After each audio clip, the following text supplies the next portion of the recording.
बिस्मिल्लाहिर्रहमानिर्रहीम। अस्सलाम वालेकुम, welcome back to my channel. आज आपके लिए लेके आई हूँ बहुत ही मज़ेदार सी रेसिपी जो है बीफ टिक्का पिज़्ज़ा की रेसिपी।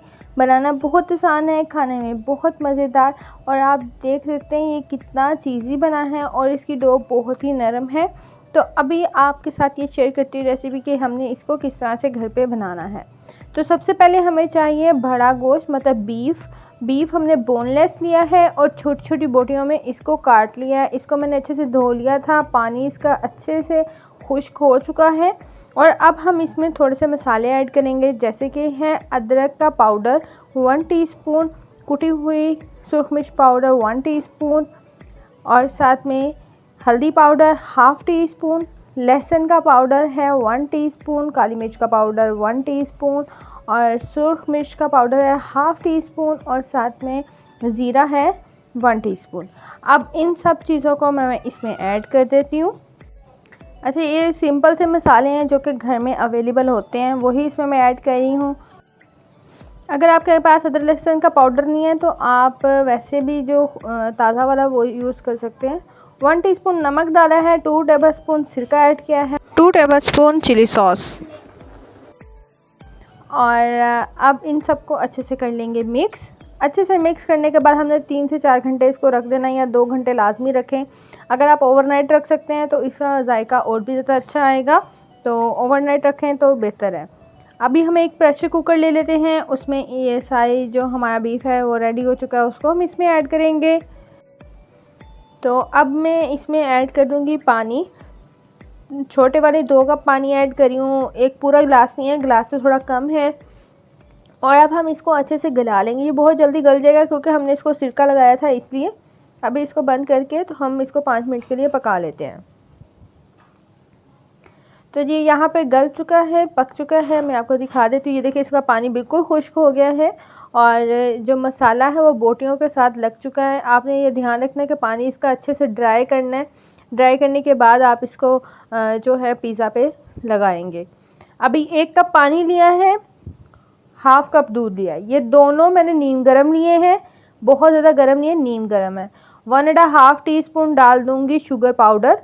चीनी पीसी हुई थी जो कि मैंने इसमें ऐड की है, आप दूसरी भी ऐड कर सकते हैं। और साथ में इसमें ऐड कर दूँगी 1.5 टीस्पून ही ईस्ट।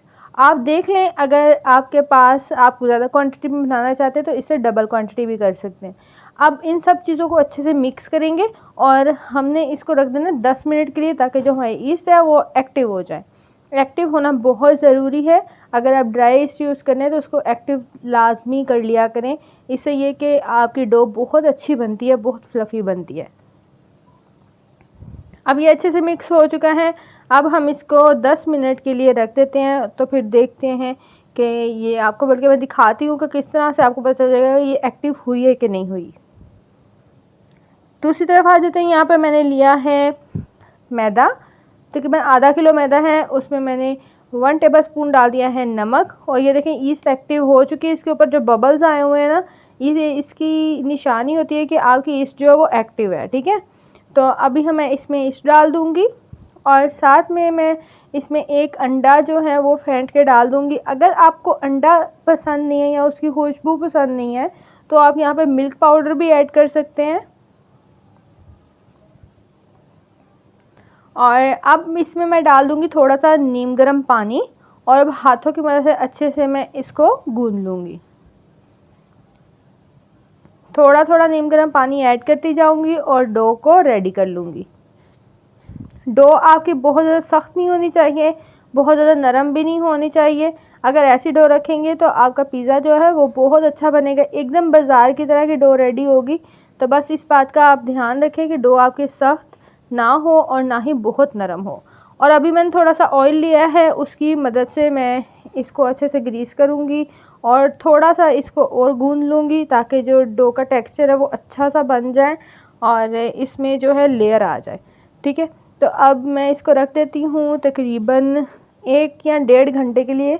मौसम पे डिपेंड करता है, मौसम कैसा है। अगर ठंडा मौसम है तो 2 घंटे लगेंगे, अगर गर्म है तो 1 घंटे में ही ये एक्टिव हो जाएगी डो और ये डबल हो जाएगी। अभी आप देखें कि मैंने रैपिंग शीट से रैप करके इसको रखा था। अभी ये देखें कि डो जो है वो डबल हो चुकी है। यहाँ पे 2 घंटे के बाद मैंने चेक किया तो डो बिल्कुल डबल हो गई थी और बहुत फ्लफ़ी और बहुत अच्छी ना इसकी लुक आई है। अब हम आ जाते हैं पिज़्ज़ा की डो को ट्रे में सेट करने की तरफ। तो सबसे पहले पिज़्ज़ा ट्रे ले लेंगे, उसको करेंगे ऑयल से ग्रीस, अच्छे से ग्रीस करना है। इसको अब हम रख लेते हैं साइड पे और अब हम ले लेते हैं एक पेड़ा। हमने इतना पेड़ा लेना है कि जो हमारे पास पिज़्ज़ा ट्रे है, जिस चीज़ में भी हम पिज़्ज़ा बना रहे हैं ना, उसमें वो डो है जो है वो इजीली सेट हो जाए। और रोटी से ये डबल मोटा रखना होता है इसको, तो फिर ये अच्छा बनेगा। यहाँ ये कह सकते हैं कि जितना कि हम नान के लिए टेक्सचर रखते हैं ना, उतना इसका टेक्सचर होना चाहिए। अब मैंने इसके हाथों की मदद से थोड़ा सा सेट कर लिया था और यहाँ पर भी इसमें भी अच्छी तरह से हाथों की मदद से फैला लूँगी, सेट कर लूँगी।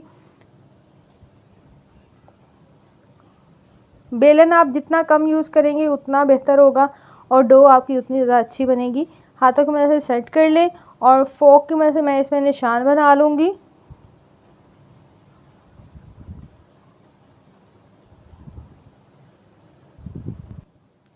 तो अभी मैं इस पे लगा रही हूँ पिज़्ज़ा सॉस। अगर आपके पास पिज़्ज़ा सॉस नहीं है तो आप टोमेटो केचप लगा सकते हैं, टोमेटो प्यूरी का भी इस्तेमाल कर सकते हैं। जो भी आपको टेस्ट में अच्छी लगती है वो लगा सकते हैं।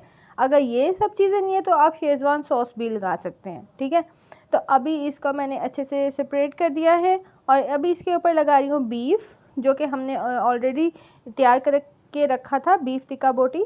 और अब इसको अच्छे से हमने फैला देना है।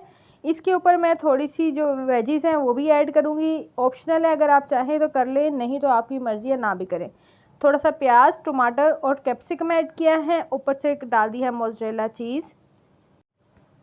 और फिर दोबारा से वही प्रोसीजर मैंने किया है, दोबारा से बोटियाँ डाल दी हैं। फिर उसके बाद थोड़ी सी कैप्सिकम, प्याज, टमाटर और मोज़रेला चीज़, ऊपर से डाल रही हूँ ऑरिगेनो और साथ में थोड़ा सा चिली फ्लेक्स। और अब हम इसको बेक कर लेंगे। तो ये देखिए बहुत ही मज़ेदार सा पिज़्ज़ा रेडी हो गया। बहुत ही अच्छी इसकी लुक है। रेसिपी अच्छी लगी है तो लाइक, शेयर और सब्सक्राइब लाजमी करें। अल्लाह हाफिज़।